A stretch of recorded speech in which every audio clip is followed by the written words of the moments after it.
Y ahora te vamos a hacer un anticipo de un evento re interesante, lindo, desafiante por todo lo que tiene atrás, que va a suceder mañana acá en la ciudad de Río Cuarto, que tiene que ver con la proyección de una película, pero que también tiene que ver con una historia y también tiene que ver con recuperar parte de la memoria colectiva de un país. La película se llama Para hacer una película solo hace falta un arma y tiene que ver con todo esto que te estoy diciendo. Es un documental que nació casi por azar, no sé, ya lo vamos a confirmar o no a esto, a partir del hallazgo de decenas de latas con películas filmadas por estudiantes de la Escuela de Cine de la Universidad Nacional de Córdoba durante las décadas del 60 y del 70. Yo me imagino esa situación y ya se me pone la piel de gallina. La cuestión es que estas imágenes, olvidadas durante más de 50 años, no solo mostraron la pasión de una generación que entendía el cine como una forma de expresión y de compromiso con su tiempo, sino también nos interpelan sobre muchísimas cosas. Esta película, para hacer una película solo hace falta un arma, ha tenido un destacado recorrido internacional, se estrenó en el Festival Internacional de Cine de Rotterdam, pasó por el Bafisi, ahora llega a nuestra ciudad, imagínate. Así que yo que vos ya voy agendando, prepara el celular porque dentro de un ratito te digo bien la hora y todo para que puedas reservarte el momento. Se va a estrenar acá en Río Cuarto en el marco del Focus Lab 2026 con la presencia de su director que, si no estamos equivocados, está del otro lado del teléfono, Santiago Sein, escritor y director de cine y director de esta película de la que estamos hablando. Santiago, ¿cómo estás? Bienvenido, buenos días. Hola, buenos días. ¿Qué tal? Bien. Santiago, contanos o tratá de transmitirnos, te pido por favor, ese momento en que encontrás esas latas olvidadas ahí en la UNC. Bueno, en realidad no es que les encontré yo. Una, una reforma en un edificio ahí en Ciudad Universitaria. Se tiraron unos boxes que había de madera para hacer un aula.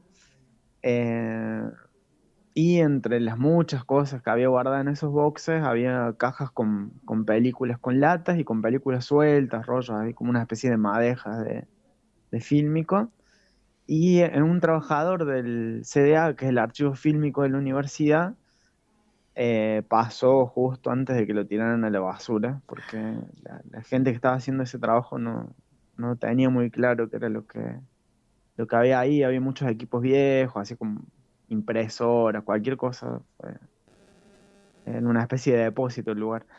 Y eso se guardó y bueno, cuando me avisaron, fui a revisar eso, porque siempre hacemos como una primera inspección de los materiales.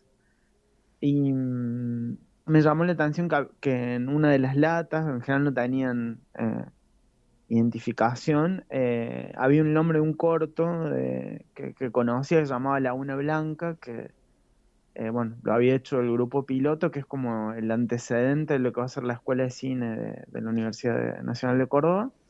Y llamé a un ex profesor mío que había participado de esa experiencia. Y bueno, y cuando vino, efectivamente reconoció el trabajo y puso su letra en alguna de esas latas. Y bueno, ahí sí nos dimos cuenta de que probablemente lo que habíamos encontrado era importante y tenía mucho valor patrimonial. ¿Qué fue Eh, lo que encontraron? ¿Qué había en esas cintas? lo que encontramos fue una parte de lo que ahora sabemos que ha sido la Cinemateca de la Escuela de Artes, que era un espacio que yo desconocía.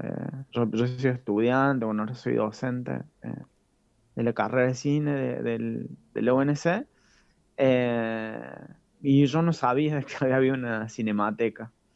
Y esa cinemateca, bueno, el departamento de cine fue intervenido en el año 75 y ya en el 76 quedó cerrado.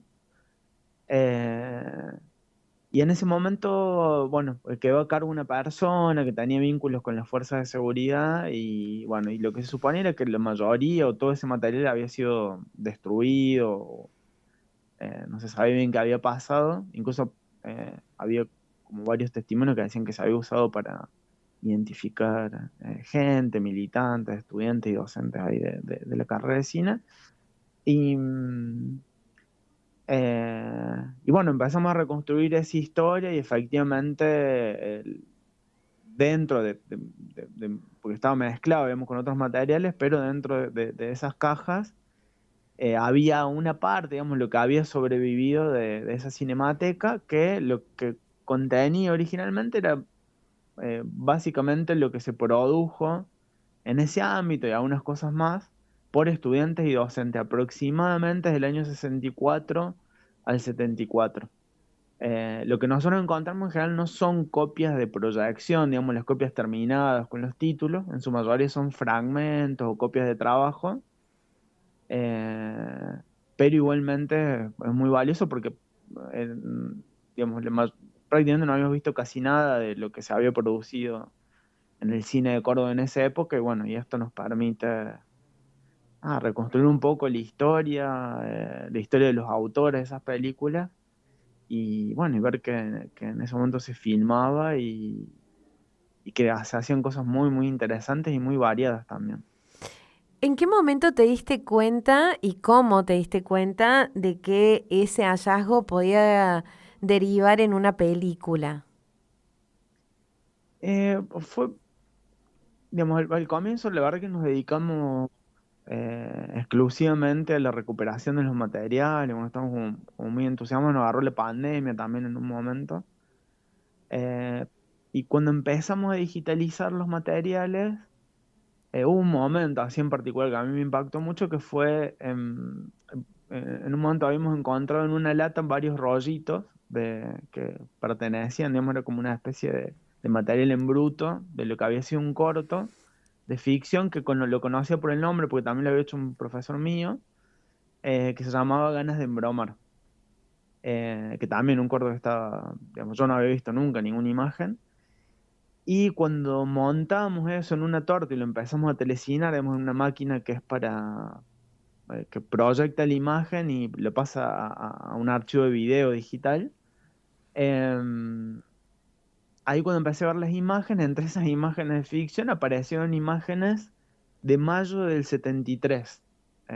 Toda la semana de la Asunción, digamos, de Campo en Buenos Aires, pero están en imágenes de Córdoba. Toda la semana de la Asunción de Obregón Cano, muchas imágenes en la calle, de gente movilizada, la liberación de los presos políticos, que fue el 26 de mayo en Córdoba. Y después un acto que se hizo en Arturo M. Bas y Boulevard San Juan, donde lo mataron a Mena, que fue un acto por el tercer aniversario del Cordobazo, que vino de Ortico, que había venido de la Asunción de Cámpora, el presidente de Cuba, y estuvo en ese acto y fue un acto multitudinario en Córdoba, que toda la militancia, la gente joven, digamos, de aquella época lo recuerda. Em, y a mí me sorprendió mucho eso porque eran imágenes que evidentemente no eran de noticiero, sino que estaban hechos por otra gente, por cómo estaban filmadas. Había muchos primeros planos, se veían los rostros de los militantes. Y a mí eso me impactó mucho, porque a ver una historia que desconocía, y bueno, cuando empezamos a averiguar, aparte de que son imágenes muy, muy bellas, digamos, em, empezamos a averiguar y descubrimos de que dentro de la carrera de cine había habido dos experiencias de cine militante que correspondían de alguna manera con lo que había pasado en Buenos Aires, sobre todo, que era por un lado una experiencia más ligada al peronismo, digamos, al cine liberación, que era el movimiento que había creado Pino Solanas y Octavio Getino, y también había otro grupo que pertenecía a Cine de la Base, ¿no? Un grupo de izquierda ligado al PRT que había fundado Raimundo Gleiser. y yo desconocía totalmente que habían existido esas experiencias, y bueno, y de a poco pudimos saber quiénes habían sido los autores, ¿no? de esas imágenes. En este caso, esto de la semana de mayo del 73, habían sido dos franceses que habían estudiado cine, ya eran docentes en ese momento, y un sonidista de Córdoba. Los tres habían formado parte de la primera promoción de la carrera. eh, y bueno, y ahí nos enteramos de que ellos habían formado parte de esta experiencia. Y bueno, y fuimos encontrando algunos materiales más, y a mí esa historia me impactó mucho, porque también me llamó la atención, que no conocía ni siquiera los nombres de esas personas, y habían sido muy importantes en la Escuela de Artes y en el cine de Córdoba. Y ahí entendimos de que, digamos, por un lado eso se había tratado de ocultar por alguna razón, y por otro lado de que, bueno, empezamos a descubrir de que había habido una intervención adrede, digamos, en esos materiales, y que esa intervención de parte de las fuerzas de seguridad había sido muy efectiva a la hora de, bueno, ocultar toda una historia, hacer desaparecer un montón de obras, eh, la historia de los autores, bueno, y ahí enterarnos de que la mayoría habían sufrido el exilio, la cárcel, y en algunos casos incluso la muerte y la desaparición. Bueno, eso fue muy impactante. ¿Sabés que no puedo dejar de pensar mientras te escucho que cómo se las ingenia, no sé qué, la energía que nos atraviesa, el universo, vaya a saber qué cosa, para que por más que haya intentos y que en algún punto fueron muy efectivos de silenciar, de tapar, de sepultar, de borrar, eh, acciones, propósitos, sueños, desafíos, trabajos de ciertas personas, hay algo que se las ingenia para sacarlo como, ¿viste el pasto que sale por entre el cemento? Esa imagen Ujú. tengo en la cabeza mientras te escucho, porque digo, se abre paso lo que sucedió para poder ser contado de alguna manera. ¿Vos sentiste esto en algún momento?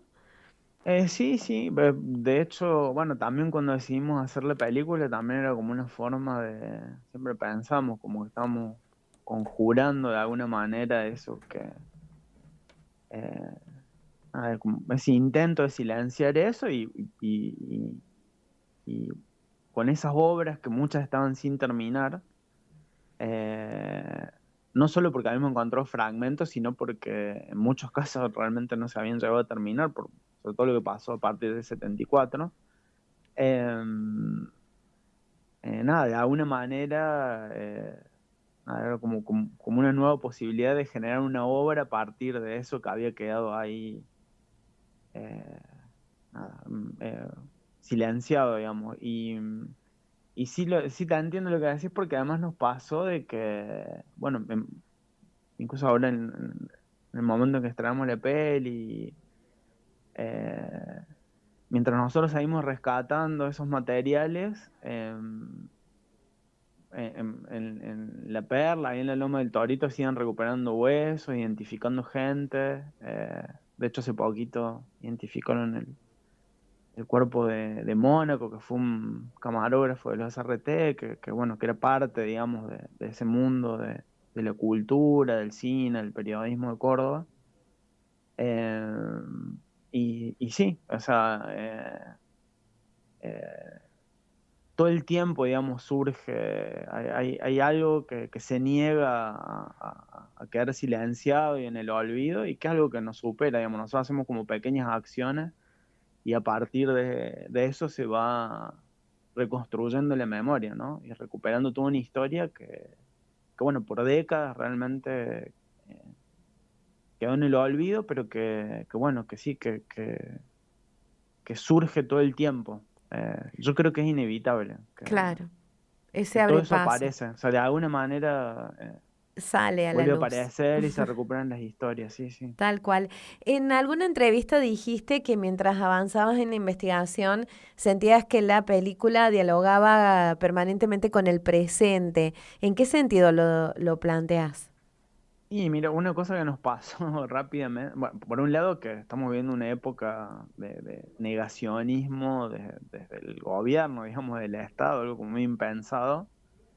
Eh, Creo que hay em, nada, algún vínculo con una par, digamos, con una época que de- con la época, digamos, en que estos estudiantes y docentes producían y que es un avance muy fuerte de la derecha, cuestionando algunas cosas que por lo menos ahora nosotros a esta altura pensamos de que, o sea, nos iban a cuestionar, ¿no? Como, no sé, el valor del cine, de la cultura, de los derechos de las personas, digamos, ¿no? Como que hemos retrocedido mucho en ese sentido.